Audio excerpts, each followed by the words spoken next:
अस्सलामुअलैकुम, मैं हूं ताबिश मीर और आप देख रहे हैं प्रोग्राम खेल कर जीत, जहां पाकिस्तान टीम के लिए अहम और मुश्किल इम्तिहान है ऑस्ट्रेलिया के ख़िलाफ़। ऑस्ट्रेलिया की सरज़मीन पर टेस्ट सीरीज़ ना सिर्फ जीतना, वहां ऑस्ट्रेलिया को शिकस्त देना।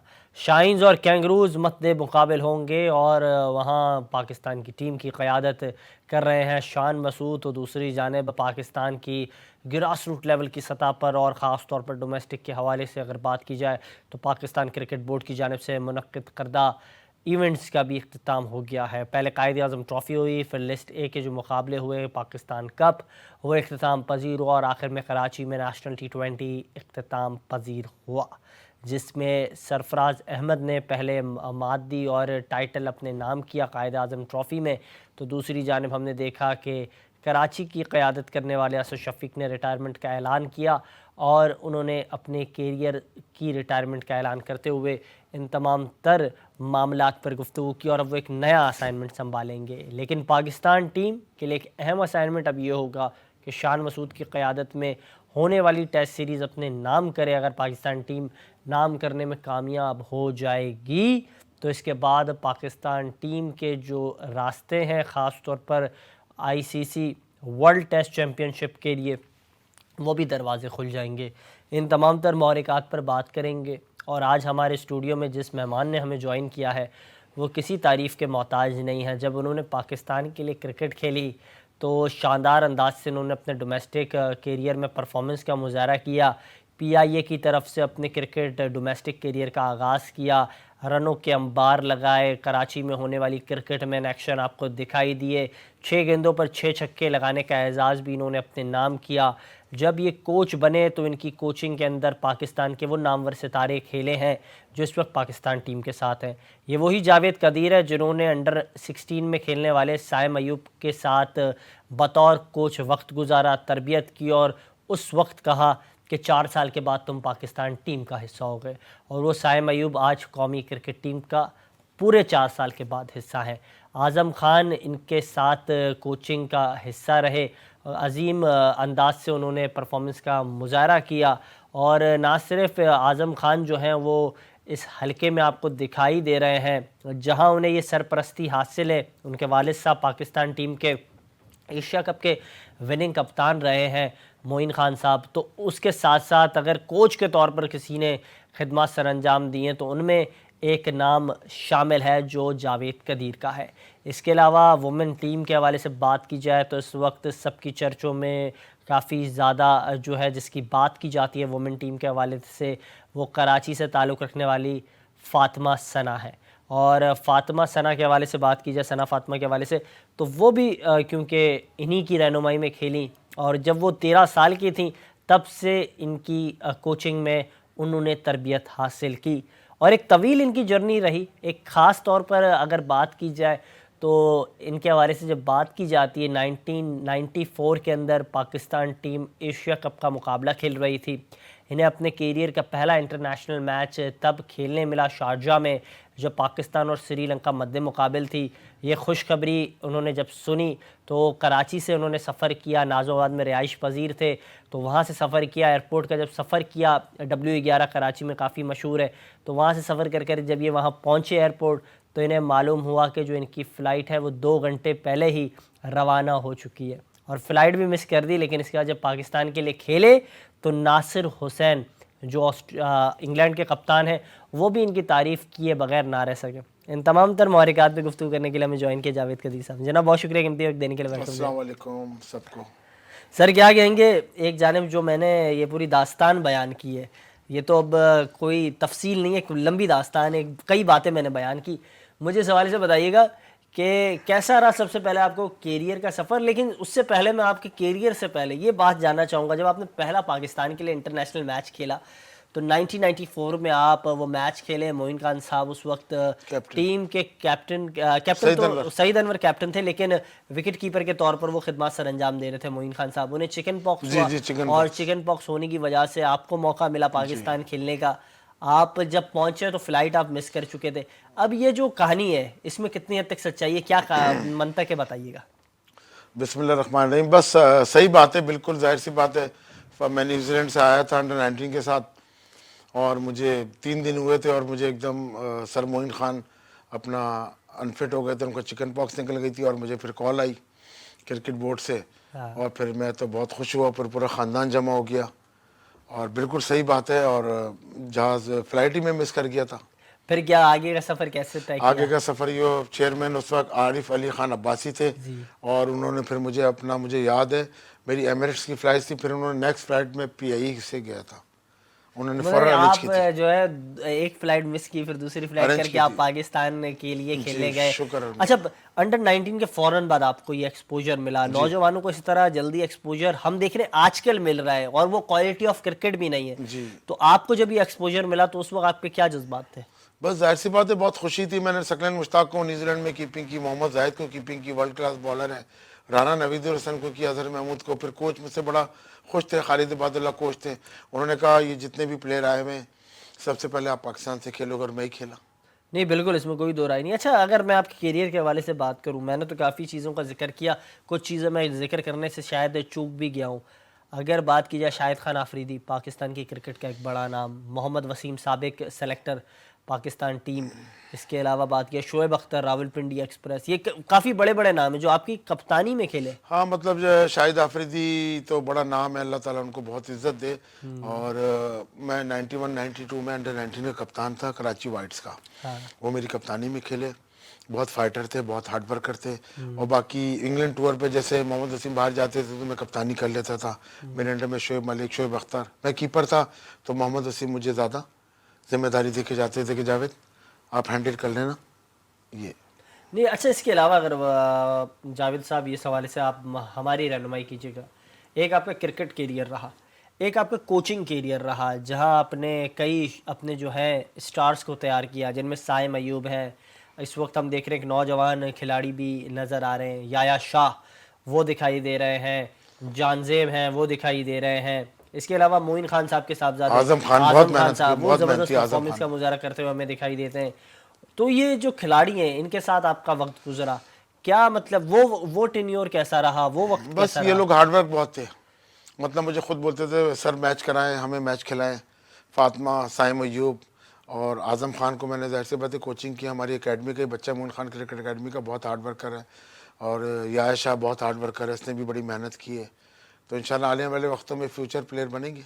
जैसे मैंने इसका बोला था आपको, साइम अयूब का 4 साल बाद खेलेगा, ऐसे याया शाह और जाजिब सुल्तान वगैरह आएंगे इंशाल्लाह। अच्छा, ये तमाम तर चीज़ें तो हो गई। अगर बात की जाए आज़म खान साहब के हवाले से, मुसलसल हम देखते हैं उनकी परफॉर्मेंस रही है, PSL के जो सीजन होते हैं वहाँ भी उनका बल्ला चलता है। अभी हमने देखा नेशनल T20 के अंदर भी उन्होंने शानदार विकेट कीपिंग का मुजाहरा किया। विकेटों के पीछे जो किरदार होता है वो बड़ा कलीदी किरदार होता जी है, बिल्कुल है। आपने माजी में किया है, और आपने जिस अदवार में किया है, जिस दौर में किया है, वसीम अकरम। वो उस वक्त पाकिस्तान के नामवर गेंदबाज जो हैं गेंदबाजी करते थे। जी बिल्कुल। तो वो दौर और इस दौर में कितना फ़र्क है, पहले ये ज़रा हाँ, बताइए। बहुत फ़र्क हो गया, बहुत फास्ट हो गया। अब T20 हो गया है, पहले 50 ओवर्स के मैच थे, और बहुत फास्ट क्रिकेट हो गई है। हाँ। हर बॉल पे तैयार रहना पड़ता है, बहुत कम 4-4 ओवर करने होते हैं बॉलर्स को।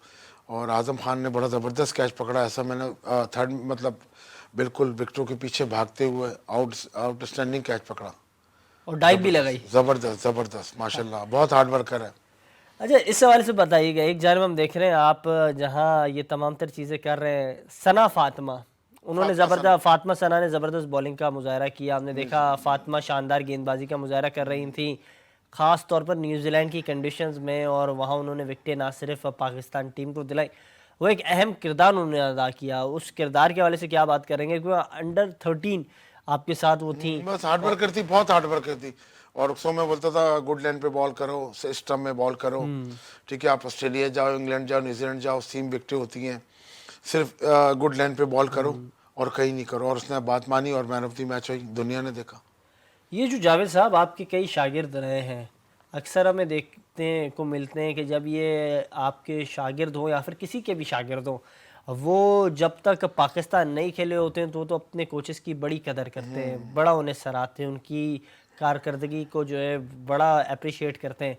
अभी भी राब्ता करते हैं छोटे बड़े दिनों में? बस होती इज्जत करती है। फातिमा सना, साइम अयूब, अल्लाह का शुक्र है, याया शाह है, अपना जाजिब सुल्तान पूछते रहते हैं। फातिमा सना को मैंने भी तकरीबन 3-4 महीने पहले जब फ्री थी उसको असगर शाह पे मैंने उसको प्रैक्टिस कराई थी। वो आई थी मुझे, कहती फील्डिंग कराएं सर, मुझे बॉलिंग कराएं, थोड़ी सी 6 और 4 की प्रैक्टिस करा दें। करते हैं इज्जत। बिल्कुल, आप इस हल्के में इस वक्त कोचिंग के फ़राइज़ सर अंजाम दे रहे हैं। हमने आपको KPTL Karachi tape ball premier league में इलेक्शन देखा था। सीज़न 1 में आप कप्तान थे अगर मैं गलत ना हूँ, हम सेमीफाइनल हारे थे और आप सेमीफाइनल से आपकी टीम जो है बाहर हुई थी। जी। इसके बाद मैंने सेकंड आपको जो है इस हल्के में ख़ास तौर पर टेप बॉल की क्रिकेट में काफ़ी इन एक्शन देखा। एक प्रोफेशनल क्रिकेटर जिसकी ना सिर्फ कारकर्दगी से दुनिया वाकिफ़ है, जिसको सराते हुए नासिर हुसैन भी नहीं रह सके। वो जब आप पहला मैच आपने अपने करियर का खेला पाकिस्तान के लिए 94 में श्रीलंका के खिलाफ, दूसरे मैच में आप दिखाई नहीं दिए तो नासिर हुसैन भी कहने लगे जावेद कदीर कहाँ है। तो वो टाइम और अब टेप बॉल खेल रहे हैं आप, टेप बॉल में कोचिंग कर रहे हैं, क्या कहेंगे? बस टेप बॉल में तो बहुत ही फास्ट क्रिकेट होती है भाई, उसमें तो अपना बॉल भी स्विंग होती है, क्या चाह रहा होता है तो प्रॉब्लम होती है। ये डिफरेंट क्रिकेट है हार्ड बॉल से। इसके प्रोफेशनल अच्छा, एक और चीज़ कही असद जाती शाह, है, मैं आपको नाम बताऊं, जी जी, असद शाह, बहादुर अली, ये बड़े ज़बरदस्त प्लेयर हैं टेप बॉल के। नहीं आप बिल्कुल दुरुस्त कह रहे हैं। ये मुझे काइंडली बताइएगा, क्रिकेटर्स जो हैं उनका ये मानना है जो टेप बॉल क्रिकेट खेल रहे होते हैं तो वो बड़े क्रिकेटर नहीं होते, ऐसा क्या? ये जो लॉजिक है दुरुस्त है? हार्ड बॉल डिफरेंट है, ये तेज़ आती है, वो स्लो आती है, टाइमिंग का फ़र्क है। हार्ड बॉल स्लो आती है? जी, हार्ड बॉल स्लो आती है, ये तेज़ आती है, बहुत डिफरेंट का फ़र्क है। मगर हम लोग ने गलियों में शुरू से ही टेप बॉल से शुरू की क्रिकेट, और फिर जोए नसीर के TPL के ज़बरदस्त रूह रवां, बिल्कुल ज़बरदस्त उन्होंने हार्ड वर्क, उसके साथ नाम जुड़े हुए जावेद मियादाद, मुश्ताक मोहम्मद, सादिक मोहम्मद, तौसीफ अहमद और तैमूर मिर्ज़ा जैसे प्लेयर आ रहे हैं। अच्छा, मुझे ये भी बताइएगा, आप जिस तरह से गुफ्तगू कर रहे हैं, आप बात कर रहे हैं, हमने देखा पाकिस्तान टीम शानदार परफॉर्मेंस का मुजाहरा करके दिखा रही है। श्रीलंका के ख़िलाफ़ हमने बाबर आजम की क़यादत में टेस्ट सीरीज़ खेली, टेस्ट सीरीज़ जीती, साल बाद हमने एक टेस्ट सीरीज़ जीतने में कामयाब हुए। अब एक नए कप्तान है, मुश्किल असाइनमेंट है, ऑस्ट्रेलिया का टूर हमें करने जाना है। आपने भी अपने करियर में अंडर-19 के टाइम पे ऑस्ट्रेलिया का टूर किया, साइड मैचेस हुए, तब आप इंग्लैंड का टूर कर चुके हैं। कितना मुश्किल होता है ये टूर? क्या मशवरा देंगे नए कप्तान शान को? बाबर आजम पाकिस्तान के नामवर बल्लेबाज, उस स्क्वाड का हिस्सा है, क्या कहेंगे हम कहाँ गलती कर रहे हैं, क्या ऐसी चीज़ें जैसे बेहतर कर सकते हैं? बस कोशिश यही करें, मैं अपना ऑस्ट्रेलिया में भी जाहिर सी बात है बॉम्ब से पीछे होती हैं और सीम होती है, स्विंग होती है, कोशिश करें, वही मैं बार बार रिपीट वही बात बताता हूँ, विद द स्टम्प बॉल करें, ठीक है। और क्रिस होती है ना, क्रिस, बैट्समैन उससे थोड़ा सा आगे खड़ा हो जाए, स्विंग बंद हो जाती है बॉल की ना, स्विंग ख़त्म हो जाती है। तो बस ये है कि अपना बॉल स्टम्प में करें, ये है बस। अच्छा सर, मुझे काइंडली ये बताइएगा जावेद साहब कि एक जानिब हम देख रहे हैं पाकिस्तान टीम जो है अब वो एक नए कप्तान के साथ खेल रही है, तो नए कप्तान के साथ मैदान में उतरना, क्या खिलाड़ी उस तरीके से जैलअप होंगे? क्योंकि आप भी कप्तान रहे। नहीं, वो जैलअप हो जाएंगे क्योंकि PSL आजकल होता है उनके साथ, वो खेले में, आधे लड़के तो खेले में PSL में गेट टुगेदर होता है, ऐसी कोई बात नहीं। पहले होता है फर्स्ट क्लास, बहुत सालों बाद आके खेलते हैं लड़के, प्रॉब्लम होती है, मगर अभी तो PSL हो रहा है, गेट टुगेदर हो जाएंगे। बिल्कुल दुरुस्त आपने फरमाया। ये भी आपसे आखिरी सवाल इस हवाले से करूँगा, इसके बाद शॉर्ट ब्रेक की तरफ चलते हैं। मुझे ये भी काइंडली बताइएगा कि अब जो पाकिस्तान का डोमेस्टिक क्रिकेट है, आपने डोमेस्टिक क्रिकेट काफ़ी खेली, PIA से खेला मैं 10 साल, तो आप जो डोमेस्टिक क्रिकेट खेल कर अब नौजवान सामने जो आ रहे हैं उनमें उतनी क्वालिटी क्यों नहीं है? आपका भी ये शिकवा होता है कि खिलाड़ियों में वो क्वालिटी नहीं है जो बस वो प्रैक्टिस का है, प्रैक्टिस नहीं करते। जैसे मैं सईद अनवर को मैंने बार बार पहले भी रिपीट किया इस प्रोग्राम में, सईद अनवर, आमिर सुहेल, सचिन तेंदुलकर को मैंने देखा है, और सारे बड़े ज़बरदस्त बॉलर, अजहर महमूद, शोएब अख्तर वगैरह बॉलिंग बड़ी करते थे। शोएब मलिक बॉलिंग बहुत करता था, पहले बॉलर था शोएब मलिक, और अपना ग्राउंड में रहते थे ज़्यादातर, बॉलिंग बैटिंग बॉलिंग बैटिंग। अब बच्चे 2-3 ओवर करते हैं, जिम चले जाते हैं। वसीम भाई लंबी बॉलिंग करते थे, शोएब अख्तर। बिल्कुल, ये आपने दुरुस्त फरमाया जिस तरह से आपने गुफ्तगू की, और इस हवाले से बात कर रहे थे, हमारे साथ मौजूद थे जावेद कदीर साहब, और इस हवाले से गुफ्तगू कर रहे थे वो। इस हवाले से मज़ीद भी गुफ्तगू करेंगे। प्रोग्राम में वक्त एक शॉर्ट ब्रेक का, कहीं मत जाइएगा, देखते रहें खेल कर जीत।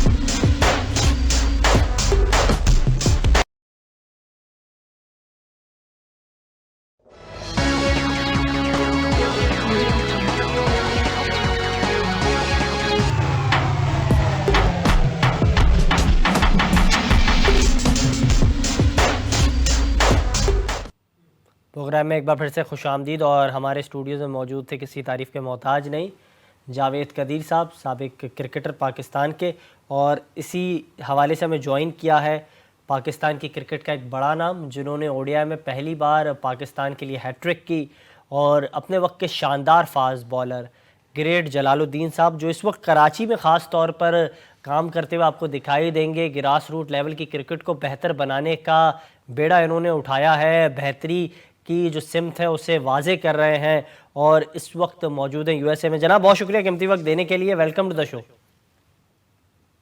Thank you very much Javesh. Sir, इसी हवाले से बात कर रहा था जलाल साहब, एक वक्त तो ऐसा भी आता है कि हम देखते हैं खिलाड़ी जो है हमारे यहाँ कोशिश करते हैं रिटायरमेंट के बाद वो सुकून से ज़िंदगी गुजारें, लेकिन हम आपको देख रहे हैं, आप यूएसए में माशाल्लाह मौजूद हैं, ज़बरदस्त अंदाज से आपने इस वक्त भी जो है फिट एंड गुड दिखाई दे रहे हैं हमें। वहाँ भी आप जो है ख़ास तौर पर ECB लेवल 2 कोच बने हुए हैं, आपने वहाँ लेवल 4 कोच कर लिया है, वहाँ आप ट्रेनिंग का हिस्सा दिखाई देते हैं, वहाँ आप गाइडलाइन दे रहे होते हैं नौजवानों के साथ। कराची आप आए, यहाँ आपने जो नौजवान थे उनकी ग्रास रूट लेवल की क्रिकेट की बहाली के लिए काम किया, ये बेड़ा उठाया है, क्या कहेंगे? सबसे पहले तो मैं यही सवाल आपसे करूं। देखिए, being a cricketer, being a cricket coach, हमारी रिस्पॉन्सिबिलिटी है कि हम पे बैक करें, ठीक है ना। जो कि हमारे यहाँ ट्रेंड नहीं है। जो लोग बहुत होते हैं, जो लोग बहुत मालदार होते हैं, वो किसी और शक्ल में पे बैक करते हैं। मैं क्योंकि क्रिकेट में एक्सपर्टीज है और मैं क्रिकेट को पे बैक करना चाहता हूँ, उससे जाहिर है कि एक मेरी अपनी सेटिस्फेक्शन है। और जब मैं किसी प्लेयर को आइडेंटिफाई करता हूँ, डेवलप करता हूँ, और जब वो टॉप लेवल पे खेलता है तो बहुत खुशी होती है। तो ये एक समझें कि एक रिस्पॉन्सिबिलिटी के तौर पे अपना जो एक्सपीरियंस है वो पे बैक करने के लिए हमने एक प्रोग्राम लॉन्च किया है कराची में, जो कि लॉन्ग टर्म पे पहली दफा पाकिस्तान की हिस्ट्री में हो रहा है। तो उसका मकसद ये है कि जो मैं बार बार हर जगह एक बात करता हूँ कि क्रिकेट अगर सही होनी है तो वो ग्रास रूट से होनी है, ऊपर कॉस्मेटिक सर्जरी से कभी भी सही नहीं होनी। और अब जो आजकल की मॉडर्न डेज क्रिकेट में तब्दीलियां आई हैं, जो way of batting, bowling, fielding change हुआ है, उसको अडॉप्ट करने की जरूरत है, और वो होना है ग्रास रूट से। तो क्रिकेट बोर्ड की तो तवज्जो उस तरफ कोई है नहीं, ना वो चाहते हैं कि वहां कोई पैसा इन्वेस्ट करे, तो पाकिस्तान की क्रिकेट कभी भी सही नहीं होगी।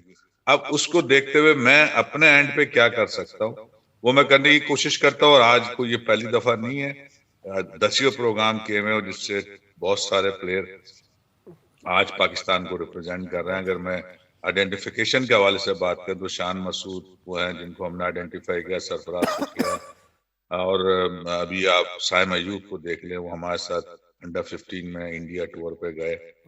और अगर लड़कियों में चले जाएं तो अभी आप देखें कि फातिमा सना खेल रही है, वो वहीं से हमारे पास से डेवलप हुई है।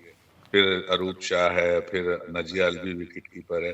तो ये काम हम आज से नहीं कर रहे हैं, मगर जाहिर है कि हम एक पॉकेट में कर पाते हैं। ये पूरे पाकिस्तान में इसकी जरूरत है डेवलपमेंट की, एक ग्रास रूट से, और वो भी प्रॉपरली, साइंटिफिकली और लॉन्ग टर्म पे, तब इसका इम्पैक्ट पाकिस्तान का आएगा। तो ये मेरी अपनी कोशिश है, और इसको हमने स्पॉन्सर कराया है। यहाँ से हेल्पिंग हैंड एक NGO है, वो सपोर्ट कर रहे हैं, और पाकिस्तान में भी जो लोग हमें सपोर्ट करना चाहते हैं उनको हमने अपने प्लेटफॉर्म पे लेना है, और कुछ लोगों को लिया हुआ है। तो इस प्रोग्राम को बड़ा बनाने के लिए कराची, एटलीस्ट कराची क्रिकेट में चेंज लाने के लिए ये प्रोजेक्ट बहुत अहम रोल प्ले करेगा। नहीं, बिल्कुल आपने दुरुस्त कहा। आप जब ये गुफ्तगू कर रहे हैं तो स्टूडियोज़ में मेरे साथ मौजूद है जावेद कदीर साहब, और वो भी आपकी इस कारकर्दगी को सराहते हुए दिखाई दे रहे हैं। वो यही कह रहे हैं कि जलाल साहब की जो काविश है वो वाजे हो रही हैं, और वो ना सिर्फ पाकिस्तान आए थे, वो इसी हवाले से पाकिस्तान आए थे, और उनकी यही कोशिश थी कि किसी तरह ग्रास रूट लेवल पाकिस्तान में वो बेहतर हो सके। जावेद साहब, मैं ये आपसे जानना चाहूँगा, दी न्यूज़ को भी आपने एक इंटरव्यू दिया, आपने पाकिस्तान टीम की जो खामियां हैं, गलतियां हैं, कोताहियां हैं, उससे हाईलाइट किया।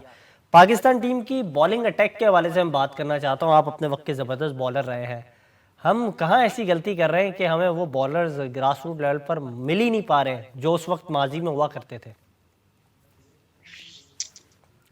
जी हाँ, देखिए, अब क्रिकेट क्योंकि पूरे पाकिस्तान में जो है वो खेली जाती है। एक जमाना था हमारे जमाने में कराची लाहौर क्रिकेट होती थी, वो अब चीज चेंज आ गई है, टैलेंट हर जगह से आ रहा है। अब चैनलाइज करने की जरूरत है। चैनलाइज हम नहीं कर पाते, चैनलाइज होगा थ्रू सिस्टम। सिस्टम कौन बनाएगा? Pakistan cricket board. और उस सिस्टम के थ्रू जो डेवलपमेंट होगी वो कौन करेगा? Pakistan cricket board. तो कहने का मकसद यहाँ ये है कि वो काम ही नहीं शुरू हो रहा। तो अगर हमारा जो भी टैलेंट अभी अवेलेबल है, अच्छा भी है, उसमें कुछ वो लोग उनकी भी प्रॉपर डेवलपमेंट क्योंकि अर्ली नहीं हुई तो उनको बहुत सारी प्रॉब्लम्स आ जाती हैं जब वो इंटरनेशनल लेवल पे जाते हैं। खासतौर से फिटनेस के मसले आते हैं। और जो कि क्योंकि एक ट्रेंड नया चल गया है, T20 क्रिकेट से ज्यादा सिलेक्शन होने लगी है, तो जब भी वो लंबे ड्यूरेशन की क्रिकेट खेलते हैं तो वो एक्सपोज हो जाते हैं। तो ये खराबी सिस्टम की। टैलेंट है, मैं अभी भी कह रहा हूँ कि टैलेंट आपका, जिसे हम कहते हैं रॉ टैलेंट, 8-10 साल का बच्चा, वो किसी से कम नहीं है, मगर उसको सिस्टमेटिक डेवलपमेंट नहीं है, जिसकी वजह से जब वो एक टॉप लेवल पे आता है तो उसमें बहुत सारी कमियां रह जाती हैं उस लेवल पे जाके जहाँ पे उसने कम्पीट करना है इंटरनेशनली। तो वो एक एवरेज प्लेयर बन के सामने आता है। जबकि हम इसको अगर प्रॉपरली डेवलप करें तो वो प्लेयर एक क्वालिटी प्लेयर बन के सामने आए और पूरी दुनिया में जो आजकल क्रिकेट हो रही है उसको कम्पीट कर सकता है। तो ये खराबी वो है जहाँ पे तवज्जो देने की जरूरत है, वहां नहीं दे रहा बोर्ड, और ना वहाँ लोग सही लगा रहे। सिर्फ अगर कर भी रहा है तो वो एक खाना पूरी के तौर पे होता है कि हमने 13-16 के ट्रायल ले लिए, और ट्रायल का तरीका हमें पता है किस तरह से वो ट्रायल होते हैं, सैकड़ों बच्चे खड़े रहते हैं। अब ये मॉडर्न डेज में तो सिलेक्शन क्राइटेरिया भी डिफरेंट हो गया, खाली स्किल पे हम लेते हैं, जबकि आप दुनिया में जो है वो सबसे पहले फिटनेस देखी जाती है, फिर स्किल, फिर उनकी फैमिली बैकग्राउंड, सारी चीजों को करके सिलेक्शन किया जाता है। तो मैं ये कहना चाह रहा हूँ बॉटम लाइन इसकी कि जब तक हमारी क्रिकेट यहाँ से सही नहीं होगी, जिसे हम ग्रास रूट्स कहते हैं, और उस पर तवज्जो दी जाएगी प्रॉपरली, सही लोग, सही इन्वेस्टमेंट नहीं होगी, तो आप ये मैं जो कहते हुए भी कोई 15 साल तो होगा कि ग्रास रूट सब लोग हैरान भी होते हैं, हर दफा यही बात करते हो। और मगर आप देखें अगर मैं 10 साल से कर रहा हूँ तो क्रिकेट वो नीचे ही जा रही है, ऊपर तो कोई भी नहीं आई। इसका मतलब है खराबी कहीं और है ना। तो वो ऊपर कॉस्मेटिक स्ट्रेटजी पाकिस्तान लेवल पे होती है, वो वक्ती तौर पे किसी फेज में हम कोई T20 टाइप चीज जीत लेते हैं, हम समझते हैं हमारी क्रिकेट सही होगी, ऐसा नहीं है।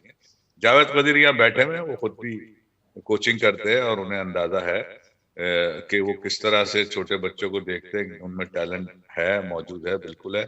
हम तो एक पॉकेट में काम कर रहे हैं ना कराची में, अगर इस टैलेंट को आप पूरे पाकिस्तान में ले जाएं, मैं कहता हूँ इतना टैलेंट है कि आपको संभालने नहीं समझ जाए, तो वो संभालना ही तो नहीं आ रहा पाकिस्तान क्रिकेट बोर्ड को, उनकी डायरेक्शन ही गलत है। बिल्कुल आप दुरुस्त कह रहे हैं। जावेद साहब भी आपसे कुछ सवाल करना चाहते हैं, मैं चाहूंगा कि आप जावेद साहब जो कहना चाहते हैं वो मुलाहिजा करें। अस्सलाम वालेकुम जलाल भाई। क्या हाल है जावेद कदीर, हो रही है कोचिंग? जी अस्सलाम वालेकुम। जी जी हो रही है। अच्छा, वेरी गुड, ठीक जलाल है। भाई एक सवाल करना चाहता था मैं आपसे। सवाल करें? आपके टाइम में आप लोग लंबी बॉलिंग ग्राउंड में करते थे, लंबी रनिंग करते थे, और आज के दौर में ये है कि बच्चे 2 ओवर करते जिम चले जाते हैं, इससे कुछ फर्क पड़ा है जो आप लोग लंबी लंबी बॉलिंग करते थे? देखिए, 2 तरह की फिटनेस होती है। एक तो जनरल फिटनेस है जो आप रनिंग करके और जिम जाके हासिल कर सकते हैं, मगर जो मैच फिटनेस है वो आपको, जाहिर है कि वो आपको, अगर आप बॉलर हैं तो बॉलिंग करके आएगी, बैट्समैन है तो बैटिंग करके आएगी, चाहे वो आप शुरू नेट से करें और फिर मैचेस खेलें। 2 तरह की फिटनेस होती है, और उससे असल जो जैसे ही आपका सीजन करीब होता है तो आप उस वाली फिटनेस पे आ जाते हैं जो मैच में अप्लाई होगी, जिसको मैच फिटनेस कहते हैं। तो एक चीज अपनी जगह बुरी नहीं है, जिम जाना बुरा नहीं है अगर आपके पास सही प्रोग्राम है। और क्योंकि अब अपॉर्चुनिटीज बहुत ज्यादा है और शॉर्ट फॉर्मेट की क्रिकेट को बहुत ज्यादा, जाहिर है वो उसकी अहमियत हो गई है और वो रहेगी, वो खत्म नहीं होगी। अब आप एज ए प्लेयर या आप एज ए एसोसिएशन, आपको बैलेंस करना है चीजों को। वो काम है उन लोगों का जो क्रिकेट को ऑर्गेनाइज करते हैं, उनको कुछ पता नहीं है। वो हमारे यहाँ खासतौर से डिस्ट्रिक्ट लेवल पे तो बहुत खराबी है। तो जावेद साहब अब ये आप कह बिल्कुल रही जलाल T20 साहब आपने क्रिकेट ना बिल्कुल हो। दुरुस्त कहा, कतई कलामी की माजरत। मैं शायद ये आपसे जानना चाहूँगा कि जिस अंदाज से आप गुफ्तगू कर रहे हैं, चीज़ों को बयान कर रहे हैं, लबों को जुम्बश दे रहे हैं, इससे तो ये वाज़े हो रहा है कि इसमें कोई दो राय नहीं है, आप एक क्रिकेटिंग माइंड रखते हैं, आप बातों को ना सिर्फ करना जानते हैं, उसे अमली तौर पे भी करना जानते हैं। लेकिन मैं ये सवाल आपसे करना चाहूँगा, आप पाकिस्तान में भी काम कर रहे हैं, USA मौजूद है, वहाँ भी काम कर रहे हैं, तो पाकिस्तान क्रिकेट बोर्ड आपसे खिदमत क्यों नहीं लेता है? आपको अगर वो इस हवाले से मौका दे तो हम जलालुद्दीन साहब को देखेंगे पाकिस्तान क्रिकेट बोर्ड के साथ। देखिए पहले मैं तो करता भी रहा हूँ, मगर वहाँ थोड़ा सा और अभी भी करूंगा अगर कोई मौका अपॉर्चुनिटी सही मिलती है तो उसमें मैंने कभी कोई इनकार नहीं किया इस बात से। जी। अमेरिका में भी मैं हूँ, यहाँ मैं चीजें कर रहा हूँ, यहाँ के चैलेंजेस अलग है। पाकिस्तान में क्योंकि क्रिकेट बेइंतहा खेली जाती है और वहां पे चीजें करना बहुत आसान है, और वो एक टेस्ट प्लेइंग कंट्री है एज कम्पेयर टू अमेरिका। यहाँ चीजें अभी बहुत डिफरेंट है, यहाँ का तरीकाकार डिफरेंट होगा।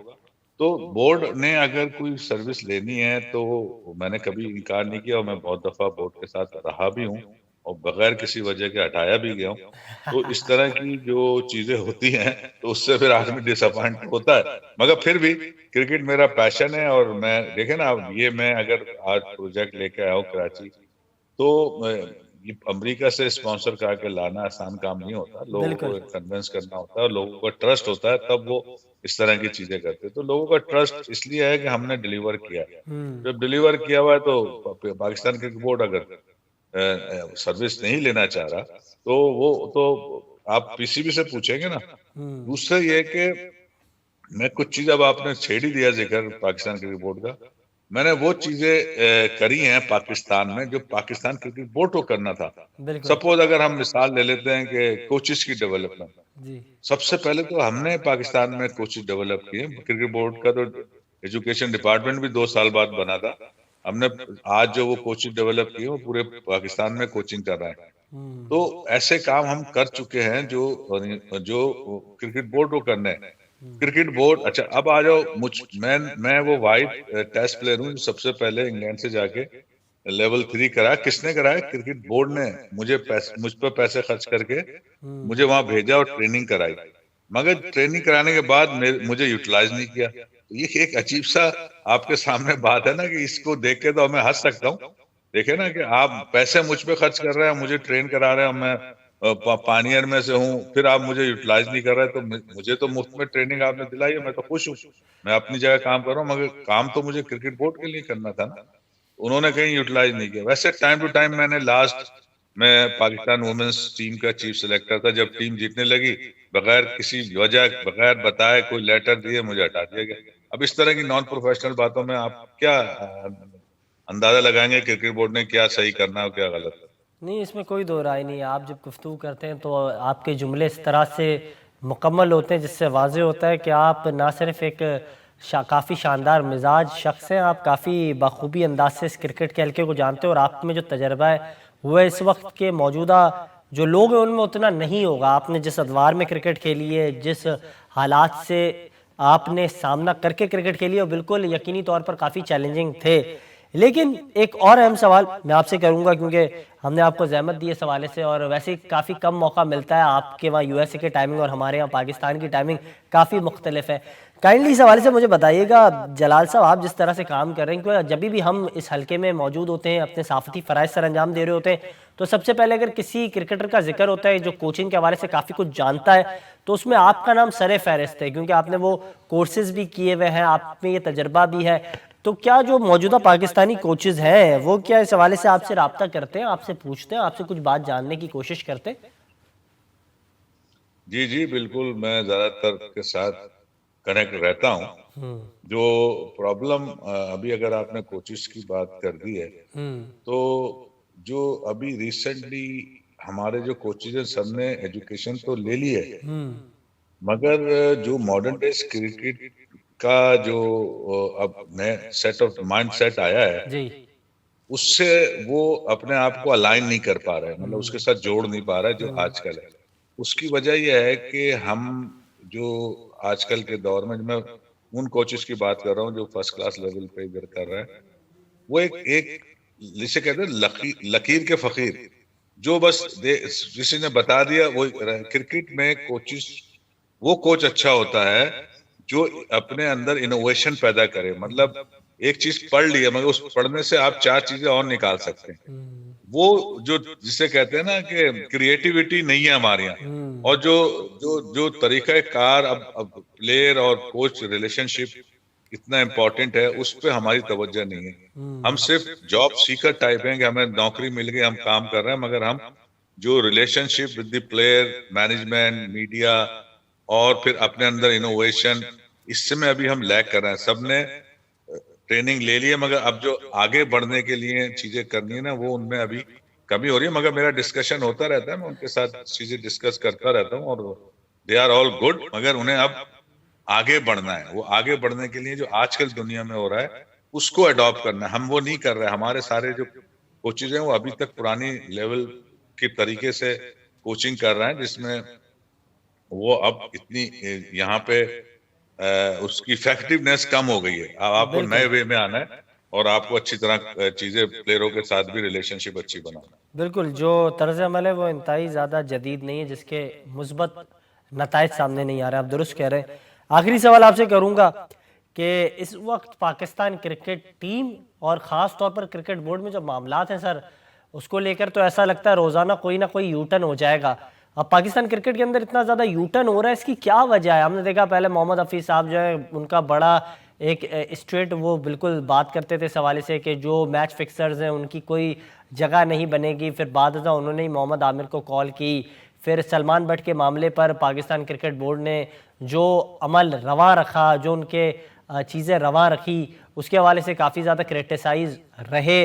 इसके अलावा अगर बात की जाए वहाब रियाज, क्योंकि उन्होंने पहली मरतबा उन्हें ये स्पेशल असाइनमेंट मिला, एक अहम असाइनमेंट मिला, उसको लेकर भी काफ़ी बातें हो रही हैं। यही बात की जा रही है कि मेरिट की बुनियादों पर जो है खिलाड़ियों को पिक एंड चूज़ नहीं किया जा रहा। अभी भी हम देख रहे हैं साजिद अली जो है ऑफ स्पिनर, वो रवाना हो गए बरार, क्योंकि इंजर्ड हो गए, तो उसकी जगह पर वो रिप्लेसमेंट करेंगे। जाहिद महमूद के वाले से बात हो रही थी सेक्टर में। तो काफ़ी ऐसी चीज़ें वापस से वही हम माजी की बातें सामने आने लगी हैं। क्यों? अच्छा, अब जरा आपने सवाल कर ही लिया है तो इसको 2 मिनट मुझे दीजिएगा। जी जी बिल्कुल बिल्कुल। पहले तो आप ये समझें कि एक हमारे यहाँ जो कॉन्सेप्ट बना हुआ है जो कि बिल्कुल गलत है, और ये चीज साबित भी हो चुकी है, और बार बार हम वही गलती रिपीट कर रहे हैं। देखें, क्रिकेट खेलना एक अलग स्किल है, और एडमिनिस्ट्रेशन कह लें या क्रिकेट कोचिंग कह लें, इस टोटली डिफरेंट स्किल, और इस स्किल को सीखना पड़ता है। बिल्कुल हमारे यहाँ क्या कॉन्सेप्ट बना हुआ है कि जिसने ज्यादा क्रिकेट खेली है, लाइक 50 टेस्ट खेले हैं और फलाना, वो क्रिकेट समझता है। हालांकि ये कॉन्सेप्ट गलत है, और आज तक हम इस पे अमल कर रहे हैं, और पहले भी हम इन बेसिस पे लोगों को लगाया है, और उन्होंने नुकसान पहुंचाया पाकिस्तान क्रिकेट को। खास तौर से मैं उन 90s के प्लेयर की बात कर रहा हूँ जो ये नारा लगाते थे कि हमें मॉडर्न डेज क्रिकेट आती है। उन्होंने पाकिस्तान क्रिकेट बोर्ड में बहुत सी जगह पर बैठ के वो उल्टे सीधे फैसले किए जिससे क्रिकेट को नुकसान पहुंचा है। बिल्कुल तो ये कॉन्सेप्ट तो पहले चेंज होना पड़ेगा बोर्ड के पास, कि जी जो क्रिकेट खेला हुआ या करंट प्लेयर है वो एडमिनिस्ट्रेशन भी कर सकता है। ये चीज बिल्कुल गलत है। अगर किसी ने कोचिंग वाला काम करना है तो उसको ट्रेनिंग लेनी होगी, और अगर एडमिनिस्ट्रेटिव काम करना है तो उसका कहीं ना कहीं बैकग्राउंड होना चाहिए क्रिकेट में, जहाँ उसने चीजों को एडमिनिस्ट्रेशन की है। अब मैं अगर आज क्रिकेट खेल रहा हूँ तो मैं ग्रास रूट से क्लब में भी मैं सदर रहा हूँ, मैं डिस्ट्रिक्ट का प्रेसिडेंट भी रहा हूँ, मैंने कस्टम की फर्स्ट क्लास टीम की 20 साल क्रिकेट चलाई है, फिर मैं जहाँ पे कराची के लिए भी मैं हेड कोच रहा हूँ। तो ये एक्सपीरियंस से आप सीखते हैं। ये थोड़ी मैंने आज 50 साल के रिटायर हुआ और मुझे आपने एडमिनिस्ट्रेशन, उन्होंने कभी घर में सही से एडमिनिस्ट्रेशन नहीं की, तो वो कैसे इस लेवल पे करेंगे? तो ये वाला कॉन्सेप्ट पहले चेंज हो जाए कि आप वो उन लोगों को ले आएंगे क्रिकेट में जो सिर्फ क्रिकेट खेले हुए, तो उससे फायदा नहीं होगा। कॉम्पिटेंट लोग उस फील्ड में माहिर होने चाहिए, वो आने चाहिए। तो इससे बहुत बड़ी खराबी तो एक तो ये हो रही है कि आप सिर्फ उन प्लेयरों को लाके लगा देते हैं। अभी जैसे अभी हफीज को लगा दिया या वहाब रियाज, ये लोग एडमिनिस्ट्रेशन नहीं जानते, इनको नहीं पता, इन्होंने कभी की नहीं है। तो ये जरूरी थोड़ी है कि वो प्लेयर अच्छे हैं, मैं मान रहा हूँ, और उनका रोल भी मैं बता सकता हूँ कि उनको क्या रोल मिलना चाहिए। जी एक रोल होता है मेंटोर का। मेंटोर का भी हमारे यहाँ कॉन्सेप्ट गलत है। मेंटोर वो होता है जो अपने एक्सपीरियंस से कुछ मसले जब आते हैं टीम को या XYZ, तो वो ये करता है कि अपने उस एक्सपीरियंस से उस मसले का हल निकालता है। जो उसने इतनी क्रिकेट खेली होती है, वो मेंटोर के तौर पे ये लोग काम कर सकते हैं, मगर इस लेवल पे जिन्हें अपॉइंट किया गया नहीं, और पहले भी इससे नुकसान हो और अब भी नुकसान हो रहा है। तो एक तो ये चीज चेंज होगी, फिर जाहिर है कि जो आता है वो ट्रेन होगा तो वो अच्छे फैसले करेगा। दूसरा आपने बात की कि यू टर्न कैसे होता है। देखिए, जब भी कोई फैसला होता है या डिसीजन आप लेते हैं तो उसके पीछे कुछ ग्राउंड्स होते हैं, यानी कोई वजह होती है, 1 2 3 4। उन 4 चीजों या 2 चीजों को देख के आप फैसला करते हैं। तो तो अगर आप विदाउट ग्राउंड कोई फैसला करते हैं तो जब आप पे प्रेशर आता है तो आप उसका जवाब नहीं दे पाते बिल्कुल। और आप उसको यू टर्न ले लेते हैं। तो अगर आपको फैसला करने हैं तो उसके लिए आपको एक ऐसे लोग चाहिए जिन्हें वो ग्राउंड, उनकी रीजन, उनके बेसिस पता हो, और जब वो फैसला लें तो किसी सॉलिड, और उसमें जरूरी है कि वो उनके पास इन डेप्थ नॉलेज हो, तब वो अच्छे फैसले करेंगे। जब वो किसी बेस पे फैसला करेंगे तो यू टर्न नहीं होगा। और सर ये जो मामलात हैं ख़ास तौर पे जो डोमेस्टिक में खिलाड़ी परफॉर्मेंस कर रहे हैं, साहिबजादा फरहान हो, कामरान गुलाम हो, इनके हवाले से जब भी सवाल होता है तो कहा जाता है कि डोमेस्टिक को देख के जहाँ खिलाड़ी फिट होंगे वहाँ उन्हें फिट किया जाएगा, लेकिन वो कई सीजन अब गुजर गए हैं, परफॉर्मेंस का मुजाहरा कर रहे हैं लेकिन उनकी जगह नहीं बन रही है। तो हमारी ये जो सिलेक्शन का मयार है वो कहीं गलती कर रहा है या फिर वो खिलाड़ियों के लिए मजीद जो इम्तिहान है वो मजीद सख्त है? देखिए, दो चीजें होती हैं। डोमेस्टिक क्रिकेट की तो वैल्यू होनी चाहिए, उसमें कोई दूसरी बात नहीं है, मगर दो बातें होती हैं जो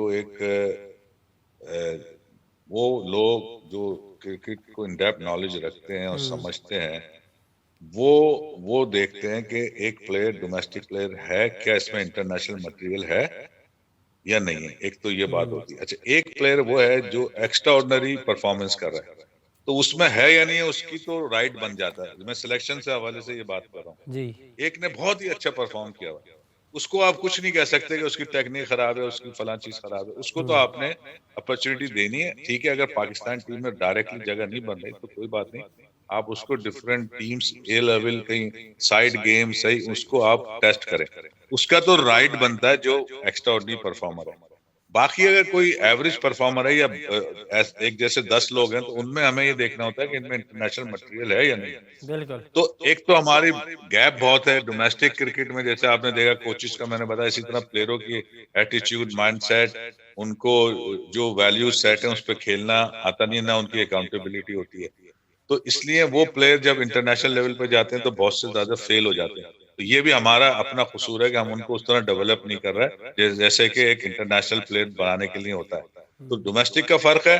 दूसरा ये है कि हमें सिलेक्शन करना नहीं आती, तो उस वजह से बहुत से प्लेयर अच्छे भी आपके रह जाते हैं पीछे, क्योंकि क्राइटेरिया सेट नहीं है, कुछ आपकी पॉलिसी सेट नहीं है, तो इसलिए आप पिक एंड चूज पे जाते हैं। तो बाद दफा कोई एक आध किक कर जाता है, 4 खराब हो जाते हैं। ये तो कसूर हमारे पूरे बोर्ड में इस सिलेक्शन क्राइटेरिया को लेकर है ना, और लोग हैं जो इसको सिलेक्ट करते हैं, उनको कुछ काम ही नहीं आता सिलेक्शन का। बिल्कुल बिल्कुल। सर, अहमद शहजाद के हवाले से क्या कहेंगे, शोएब मलिक के हवाले से क्या कहेंगे? इनके हवाले से भी काफ़ी सवालात अब सामने आ रहे हैं, वो भी हमें डोमेस्टिक सीजन में दिखाई दे रहे हैं परफॉर्मेंस का मुजाहरा करते हुए, क्या कहेंगे? देखिए, पहले यही सिलेक्शन से सबसे पहली चीज ये होती है कि आप अगर एक प्लेयर है शोएब मलिक, बहुत सारी क्रिकेट के लिए अगर यूटिलिटी उनकी है, अगर में जगह है और उनका ऑल्टरनेट नहीं आया और वो फिट है, तो उन्हें आप खिलाएं। अच्छा, अब अगर आपने एक फैसला कर लिया कि ये प्लेयर का हमें ऑल्टरनेट मिल गया, ये अब वो लोग करेंगे जो उस काम के लिए बैठे हुए हैं। अब वो सही करेंगे गलत करेंगे, मैं ये बहस नहीं कर रहा, मैं ये बताना चाह रहा हूँ कि अब अगर एक फैसला हो गया कि शोएब मलिक का हमें ऑल्टरनेट मिल गया, अब शोएब मलिक को हमने एक तरह से for the international cricket discard कर दिया, तो अब वो डिस्कार्ड करने के बाद उसके लिए जरूरी है कि वो अनाउंस भी करेंगे बात, तो फिर वो जितना भी डोमेस्टिक में करता रहे, फिर उसकी कोई वैल्यू नहीं रहती इंटरनेशनल क्रिकेट में। बिल्कुल। अब आप ये कभी हमारे यहाँ हुआ नहीं है कि किसको डिस्कार्ड किया और किसको नहीं किया। वाहिद मुल्क है जहाँ 8-8 दफा 7-7 दफा कम बैक होता है, दुनिया में कहीं नहीं होता। 1 से 2 दफा के बाद वो प्लेयर फिर डिस्कार्ड कर दिया जाता है, क्योंकि वो या तो वहां उस लेवल पे परफॉर्म नहीं कर पाता, या उसकी वो जो सिलेक्शन हुई है उसने अपने आप को प्रूफ नहीं किया। तो हमारे यहाँ डिस्कार्ड करने वाला तो कॉन्सेप्ट है नहीं। तो इसी लिहाज से शोएब मलिक या अहमद शहजाद इसीलिए आखिर तक वो चांस ले रहा होते हैं, और जब कभी उन्हें खिलाना हो तो खिला भी लेते हैं। तो ये तरीका गलत है। आप उन्हें बता दें कि अब आपका चांस इंटरनेशनली नहीं है, क्यों कि वहां पर ये 4 प्लेयर आ गए, और वो प्लेयर वाकई ऑल्टरनेट होने चाहिए इनके, और अगर नहीं है तो फिर इनको अभी आप यूटिलाइज करते और इनको टाइमली ट्रांसफॉर्मेशन सही से होती कि उनका बंदा आ जाता उनके बदले का, वो आप इनको रफ्ता रफ्ता हटा देते। अब क्योंकि यहाँ ऐसी कोई चीज है नहीं, तो वो भी समझते हैं कि हमें मौका मिलना चाहिए, और क्रिकेट बोर्ड की कोई वाज़ेह पॉलिसी है नहीं, तो वो लगता है ऐसा कि यार इनके साथ ज्यादती हो गई, ये तो अभी फिट नहीं है। तो डिस्कार्ड जब तक हम नहीं करेंगे किसी प्लेयर को, तो सिलेक्शन क्राइटेरिया में ये चीज भी बहुत अहम है। बिल्कुल, आपने जिस अंदाज से गुफ्तगू की आपने वाज़ेह की है कि क्या तर्ज़ अमल होना चाहिए, क्या नुक्ता नज़र होना चाहिए जिसके मुताबिक पाकिस्तान क्रिकेट बोर्ड को अपने जो है ऑब्स्टिकल्स को तय करना होगा। जी, आपने गुफ्तगू सुनी, क्या कुछ कहना था जलालुद्दीन साहब का, और इस हवाले से हम हमारे स्टूडियो में मौजूद है जावेद कदीर साहब। सर, क्या कहेंगे जो गुफ्तगू की जलालुद्दीन साहब ने, इस पर क्या कहेंगे? बस जलालुद्दीन का बड़ा एक्सपीरियंस है, इनको तो मैं एक बात बोलना चाहूँगा, इनको तो पाकिस्तान टीम का बॉलिंग कोच रखना चाहिए। बिल्कुल। और आपने सुना क्या कुछ कहना था जावेद कदीर साहब का, पाकिस्तान के साबिक क्रिकेटर, और इस हवाले से गुफ्तगू कर रहे थे और यही कह रहे थे कि जो चीज़ें होनी चाहिए वो बेहतर तर्ज़ अमल के साथ हों। ये तो हमारा आज के प्रोग्राम में, इजाज़त दीजिएगा, अल्लाह हाफ़िज़।